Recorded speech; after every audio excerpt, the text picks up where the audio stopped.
Hello and welcome to another Fox Squadron video. Today we're doing the X-Wing Miniatures expansion review of the Fury of First Order Squadron pack. Personally, as a First Order player, I was really excited about this pack. I wanted to do a review like days before this video came out, but I wasn't able to because I was working on the Star Fox Redemption video as well as just working on this video. And it took a long time to work on this video, so yeah, it took a while. Unfortunately, the expansion's been out now for almost 2 weeks, so this is a really late video. But I hope it's interesting. In the next videos after this, we're going to be like doing some list building with the TIE SE Bomber, particularly because that's a really cool ship, which we'll see later on. Let me know if you guys like to see any Whisper videos as well. And this is going to be a 3-part expansion review because otherwise this video would be an hour long. This first part of the video is going to be covering the miniature models and the Whisper.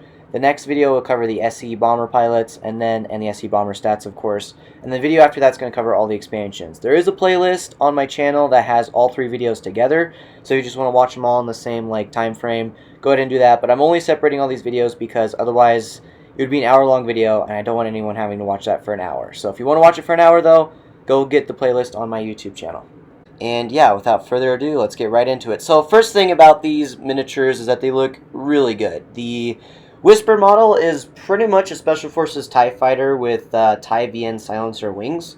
So it looks really smaller, doesn't look like it has much hull, which we'll see in a moment. But the cockpit design is pretty cool, and just overall the design is pretty interesting to look at. I don't think it's better than the silencer, but I don't think it's worse than the silencer. It has a better color scheme than the silencer for sure, with the white wings, the red and black cockpit. So yeah, I think it's a cool little miniature design. So definitely cool to look at. And then of course we have the TIE SE bombers. Now these ones look kind of just a tad bit odd to me. They're not too bad looking. They're basically TIE bombers, but the wings are made way larger, and instead of curling on the inside to give the TIE bomber protection, they're curled outside, so it gives less protection, which we'll see on the stats in a moment. But the extra laser cannons are pretty cool, though, for sure. It makes the ship look pretty menacing, and even though it has the curled out wings, making it really exposed, it still looks kind of cool. And putting it on the table is great. Now, one thing is that this is a pretty big, small ship. It's pushing the limits of the small base. I think this ship overall performs better as a small ship. Not only because it's not overpowered as a medium, but because it works well for the First Order being small, and it works well for the opponents being small. Because as a medium base, it would be really just too good against the enemy players you play against. But as a small base, it's both good for you. It's still good for you, though, and it's going to fit better in your list because it's not going to take up so much space in your squad. And I do like the design, though, overall. I do like the laser cannons with the wings. Without the laser cannons, I think the design kind of looks not the best. The engines on the back look really cool. We've never really seen a TIE with that type of engine spam before. Maybe, I think, on the silencer we did, but that's pretty unique engine spam. And the only real difficulty is probably the ordnance pod being kind of smudgy, but that's probably more of a factory error than anything else. But other than that, this ship looks really cool. Yeah, these models look pretty amazing. The white and black color scheme is amazing. The red added to the Whisper makes it look really cool. And yeah, it's pretty cool. Now, one thing to mention about the Whisper is that the firing arcs on the Whisper are actually incorrect. They do not have the white hashtag markers, which actually matters. The Whisper not only has a bullseye firing arc, but also a turret arc that can be rotated to its front or rear. So without the white hashtag markers, you're not going to be able to really measure appropriately with the Whisper's arc. It's going to be really difficult. Thankfully AMG Games did make a bunch of stickers that you can put on your ship bases. Not stickers, sorry. Papers that you can put on your ship bases, but that is kind of weak. My game store printed out a sheet of stickers you can actually put on top of the ship bases themselves, which completely cover the ship base. So that's really cool. You know, they have a list of these pilots here, and I think that's really cool. Now, of course, instead of using the paper or the sticker, you could easily just use another pilot, say Breach in this expansion for Kylo Ren. As long as the ship base has a similar initiative and the white marks at the back of the ship, it'll work for the Whisper, because the Whisper is going to be shooting a lot out of its back with some of the pilots. So that is one thing that AMG messed up with in this expansion. But that's the only thing. The first time we've ever seen a firing arc misfire, but glad that it was taken out. But yeah, anyways, other than the firing arc, the ship models themselves look outstanding. I can't say that enough. The white and black color scheme of the First Order is great. The last couple ships have been either really gray or red and black, which is cool too, but white and black is always the First Order's colors, and these ships look that and just feel that and look really cool. And they look very unique as well. The bombers especially. That's like a ship design we've never really seen before, so it makes it feel like a unique type of TIE. So with nothing further ado of looking at the ships, let's get right into what these ships can do, their stats and their upgrades and everything. Let's get right into it. So first up, we have the TIE Whisper. Alright, so its maneuver dials here. It has 1 hards, both of them white maneuvers, 2 hard white maneuvers with 2 banks and 2 forward blue, 3 banks and 3 forward blue as well with 3 white hard maneuvers, 3 red Segner loop maneuvers, a 4 forward blue, a 4 red K-turn, a 5 forward blue, and a 5 red K-turn. So I think the dial's pretty interesting. There's no hard blue maneuvers, but that's okay because this ship doesn't actually have any red action, so it doesn't really need to remove stress that much. I still think it would be nice to have that, but the 3 bank blues are really nice. It'll work really well with the turret arc it has on itself, so which we'll see in a little bit. And the 5 forward blue is always good to have, and having a 5 K turn is pretty interesting too. And the Segner loops are always great. Town rolls, people like those better, but I think that Segner loops are pretty solid. All right, so moving on to the stats, we have a 3 attack dice with a bullseye firing arc, a 2 attack die turret, which can only be rotated to the front or the rear, which we'll see in a moment, 2 defense dice, 3 hull, and 2 shields. Overall, I'm not really too impressed with the stat bar. It looks pretty bad to me, to be honest. Just the 2 agility, 3 hull, and 2 shields is honestly pretty bad.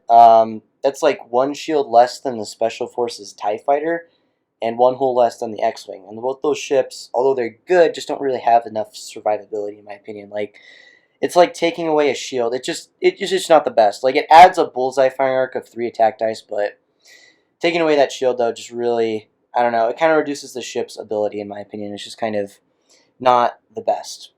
The action bar we have is focus to rotate, a single evade, a single target lock, a barrel to rotate, and a boost to rotate. So a pretty good action bar. We have every standard action on this ship, which is cool, and a rotate for a few of them. This is pretty similar to the Special Forces TIE Fighter action bar, though, only you get a boost to a rotate instead of being able to evade or target lock to a rotate. So it's like they give you boost, but they take away your rotates on if you do an evade or a target lock. So it's like good, but I'm still not sure. This is just a Special Forces TIE Fighter, in my opinion, just with 1 less shield still. And then the ship ability is exactly like the Special Forces TIE Fighter. It's heavy weapons turret. You can rotate your arc indicator only to your front or rear, your turret arc indicator. You must treat the arc requirement of your equipped missile upgrades as turret arc. So, basically a rear and forward arc with missiles, which will definitely help. 2 attack dice is pretty small to use, and bullseye firing arc doesn't happen too often, so having a missile like concussion missiles or cluster missiles will help a lot with this ship. But, yeah, I don't know. This is basic. It's just a Special Forces TIE Fighter with 1 less shield. It's really not that fantastic, to be honest. So I'm just not sure. All right. So starting with the base pilot, which is the Red Fury Zealot. It's 2 initiative, and the upgrade bar on this guy is EPT, missile, configuration, and 2 tech options. So it's got a pretty good upgrade bar for the techs. The configuration, which we'll see in a second, is pretty good as well. And the missile is obviously a must-have for this ship. Obviously, its ship ability wouldn't work at all without it. And its talent will definitely make it interesting. For a lower initiative pilot, too, that's pretty good. Currently, though, this pilot is 44 points. So I think that's really expensive for... So put Special Forces Gunner on the Special Forces TIE Fighter, and then this guy is 3 more points than that. And I think that a Special Forces TIE with Special Forces Gunner is just way better than this ship without any upgrades. So I'm just not... Yeah, it just doesn't really feel that exciting, because then you have to put the missile on it, so it's like 50 points, so it's just not...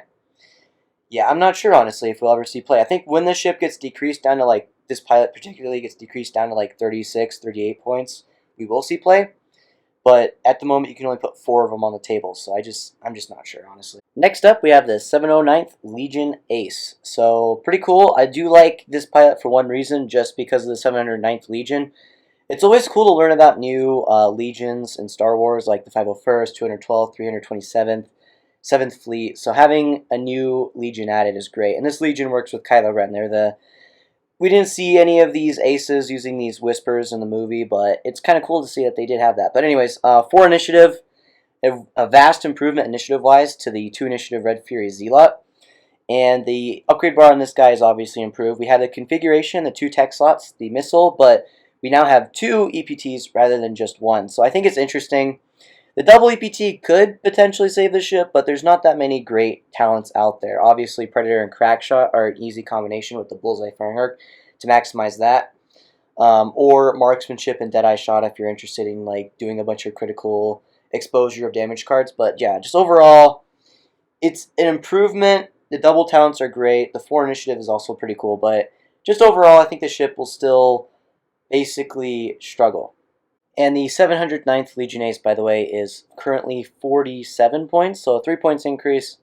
I think if this guy was down to 40 or 41 when the other guy goes down to 36 or 38, that would be great, and we'll see him being played. But until then, yeah, I still think that's pretty expensive. That's basically the bomber that we're going to see later on with a bunch of good upgrades. So yeah, I just don't think it'll be that great.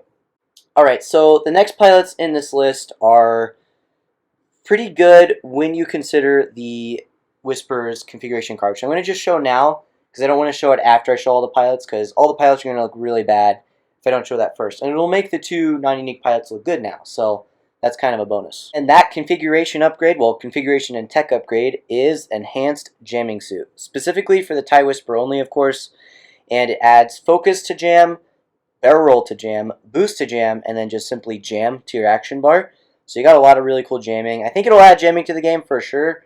But anyways, look into the ability. So while you jam, you can choose yourself or another friendly ship, which sounds like a disadvantage, but while you defend, if the attacker has no green tokens, or there is a jammed ship in the attack arc, you may roll 1 additional defense die. So that by itself pretty much fixes the Whisper. And this upgrade card is also 0 points, by the way. So this is an almost must-have. There's almost no dual tech upgrades of other tech upgrades that'll be that great to pick anyways.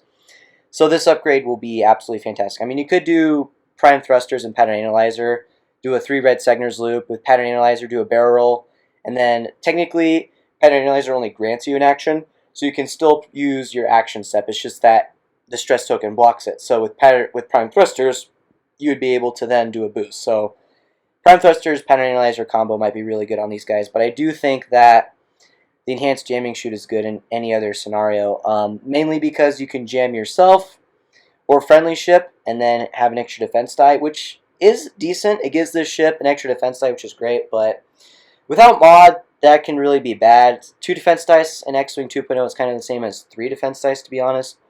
So unless you have a few mod tokens, it can definitely fall apart. But the pilots that we're about to see really make this ability work for their fellow Whispers or for just themselves in general. So, and next up is probably my favorite pilot, is Nightfall. So for those of you that are OG fans of the channel, which is like probably 2 of you because this channel has almost 0 subscribers, we originally had her name as the Nightfall Squadronze before we changed it to Fox Squadron. So Nightfall was a part of that name. It was also a call sign of one of our pilots before we changed it to Dawn Fox. So it's really cool seeing Nightfall here. That really brought back some memories, which are still there. Fox Squadron's essentially the same, just slightly different. And but yeah, Nightfall, just really cool memories. And it's also great because I consider this pilot to actually be the best of this ship because he has a really good pilot ability. Anyways, he's Initiative 4, and after you fully execute, in his pilot ability, of course, after you fully execute a maneuver or perform a boost action, each ship you move through gains 2 jam tokens. So this either pairs really well with the other Whispers, that way no enemy ships have green tokens, so they get the extra defense die, or he just moves through one of his friendly ships to give them the jam tokens they need to get an extra defense die. But the fact is, though, is by just moving through enemy ships in general, even if you're not playing with other Whispers, that's just going to be super useful. For example, like imagine you have 2 Special Forces TIE Fighters jousting like 5 X-Wings, and this guy executes a 5 forward, goes through all of them. They're going to have no focus tokens or for defense or for offense, meaning that most likely your Special Forces TIE Fighters are going to live through to next round, and you're going to be able to take down one of the X-Wings. So that's a really good ability. Combine that with the fact that he has a rear arc turret, he's going to be an absolute amazing Strafter. And He's only 49 points currently, so this is a really strong ability. You don't even need to put any upgrades on him. He's just really good. Obviously, enhanced jamming suit because it's 0 points. But that's really it. He's just really good after that and does really strong abilities. And there's really nothing wrong with him. The fact that your opponents are going to have no tokens for offense or defense mod means that there's just, even if you don't have a Whisper, that's just a huge advantage to put on the table. And for less than a fourth of your list, that's really, really strong. So yeah, this is probably going to be the best pilot of the TIE Whisper. Like pilots like Whirlwind are really cool too, but I think that Nightfall is going to be the best. So that's pretty cool. So I like how, you know, our Nightfall Squadrons has the best pilot in the Whisper, and yeah, just like that in general. But yeah, anyways, moving on. The next pilot we have is Wrath, and Wrath is honestly pretty bad. So he's a 5 initiative pilot, so he's our highest initiative pilot so far. And after his ability is after you perform a bullseye arc attack, if you have one or more non-lock red or orange tokens, you may perform a bonus attack against a different target. So not only do you have to have a bullseye shot and then have a red or orange token, then you can shoot again, but it has to be against a different ship. That's honestly a really hard to use pilot ability. So not only, like I said, you have to have the bullseye arc, then you have to have a red or orange token, but then you have to have a target lock so that the attack against a different target has 3 attack dice, because unless you have both the guys in your bullseye, you're not going to have 3 attack dice. But then you have to have a shuttle coordinating you that target lock, and then using Agenterics to add a calculate to your roll. So it's a lot of modification for essentially cluster missiles, which literally does the same exact thing as his ability. The only thing cluster missiles requires is a target lock, and it hits someone at range 1 of the previous target. And that's just a way better ability than Wrath, to be honest. Wrath's ability is like a lot harder to use than cluster missiles and about just as good. Obviously, you can shoot ahead of you with the bullseye fire arc and then behind you with the turret arc, but even in that scenario, that's just not a good ability at all. I just think that the only thing going for him is a 5 initiative, and this ship doesn't have double action economy. You can't boost and barrel roll at once. Unless, of course, you use the pattern analyzer prime thrusters combo we talked about earlier, but that's a very specific combo, and that's a lot of points too, so especially for this 5 initiative pilot. So yeah, his ability is just not, it's just not that good. We could see him in a medalist, I just highly doubt it, because his ability, like I said, is just as good as cluster missiles. And he's 53 points, so you could literally just do Hollow, put cluster missiles on Hollow, and that's about as good as this guy. Hollow has an extra attack die and a full arc with 3 defense dice, and he gets to move his strain or deplete token around, so he has that full stat bar. The only thing he has less than is 1 hull, and that's not that much of a trade-off for an extra defense die and attack die. And so yeah, I just think that Wrath is honestly pretty terrible. I wouldn't be surprised if he was reduced to like 41 points. I think then people might maybe pick him up, but even then I severely doubt it. This is a really, honestly, his ability is just way too hard to use. They need to make it to where he can shoot the same guy twice. If they did that, then he would actually be really strong. Him being able to bullseye firing arc you twice with a Predator would be amazing. But the fact that he has to shoot someone else just completely destroys his pilot ability. So, and last but not least, we of course have Kylo Ren, the only pilot we saw in the movies flying this ship. Of course he's in this ship, and he's pretty interesting. So, unfortunately, he's not a 6 initiative with 2 force token like we thought he would be. He's instead only a 5 initiative, but he does have 3 force charges, and he additionally has the ability to use dark side and light side force upgrades, which is really interesting. For those of you wondering, there is a light side force upgrade in this expansion, which adds to patience, but currently those are the only 2 light side force upgrades. So I'm not exactly sure if he's really going to be using light side, but it's interesting to know that as the Jedis get better force upgrades, Kylo can use those as well. But yeah, his ability is pretty decent, so before an enemy ship in your bullseye firing arc is dealt a face-down damage card, you may spend 1 force. If you do, that damage card is dealt face-up instead. Now this can be from your own attack or from a friendly ship's attack, so that's about, if you spend all your force charges on this ability, it's about 3 crits from face-down damage cards. That can be really strong, especially if you chain that with a direct hit card. If you give someone a direct hit, of course, they're dealt a damage from the direct hit. So you could then spend a force to flip that second damage card over as well. So it's a really good ability. I mean, obviously, it's not like the best Force ability, not like spin a Force to perform an action like Darth Vader, but it is a really interesting ability, and I think one that we will see quite often. But his upgrade bar is perhaps the most interesting. All the other upgrade bars before were just like the 709th Legion Ace with double talent, missile, double tech, and configuration. But Kylo's is different. He has the double tech, missile, configuration, and then one talent and one force upgrade, just like the EA3 interceptor, EA2 interceptors from the Republic faction.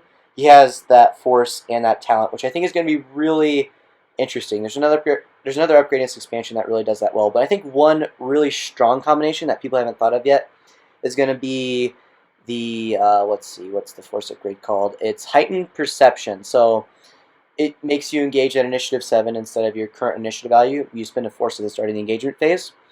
Combine that with swarm tactics, which is only like 4 points on Kylo Ren because he's only a 5 initiative pilot. You're then going to have Kylo Ren be at 7 initiative and be able to pass that initiative to your friendlies. And if they have swarm tactics, they can keep passing that 7 initiative around. This was obviously a strategy the First Order used when Null used to have a EBT slot before it was removed off of him. So it's interesting to see that now the First Order has that strategy again. Now, obviously, Kylo's even more expensive. This combination also is about 70 points on Kylo Ren because he's 63 points at base. So heightened perception is 3, swarm tactics is 4. That's about 70 points. But Kylo Ren is in a much better ship. Combine the force tokens with the enhanced jamming suit extra defense die. You're going to have a lot of defense mod there. He can focus to jam, so he can jam a friendly ship. And then the rest of his list can engage at initiative 7. So that's going to be really good. And the fact that his ship is better and also has much more survivability than Null means that your opponents kind of just have to deal with it or waste all their time trying to kill Kylo Ren. So that's going to be really strong. There is, of course, many other combinations. Another combination that I'll cover later on with the new force upgrade in this expansion. But yeah, I just think that Kylo Ren will be interesting. I definitely think that he's a little bit overpriced. I would have liked to see him at like 55 or 58, not 63. But I think at 63 points, there'll be some good combinations. Mainly the 7 initiative, everyone shoots first before your opponent. But I think that'll be interesting for sure. So yeah, Kylo Ren, Nightfall, and Whirlwind. Obviously, Whirlwind combines really well with Kylo. Whirlwind engaging at initiative 7 with that combo. He'll be able to then use swarm tactics for just one of his talents to have another ship engage as well. So that could be really strong for sure between Kylo Ren and Whirlwind. But that does require you to buy 2 of these expansions. Now, of course, 4 SE bombers is a really cool list idea.